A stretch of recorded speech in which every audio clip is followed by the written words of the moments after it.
বিএনপির সিনিয়র যুগ্ম মহাসচিব রুহুল কবির রিজভী বলেছেন, জুলাই বিপ্লব একটি মহাকাব্যিক ঘটনা।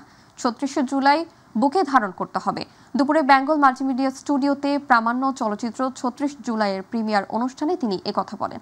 ১৬ বছর দেশের মানুষের অর্থ নিয়ে লুটপাট করা হয়েছে উল্লেখ করে তিনি বলেন, এই টাকা শেখ হাসিনা, তার দল ও নিজের পরিবারের পেছনে খরচ করা হয়েছে। এইরকম রক্ত ঝরা ঘটনাই তো হচ্ছে মানে বিপ্লবের মূল টোন তৈরি করে, মূল সুর তৈরি করে, সেটাই এখানে তৈরি হয়েছে। সেই ভিত্তিটা হচ্ছে ১৬ বছরের ঘটনাসমূহ, অত্যাচার, নিপীড়ন, বিভৎসতা, পৈশাচিকতা।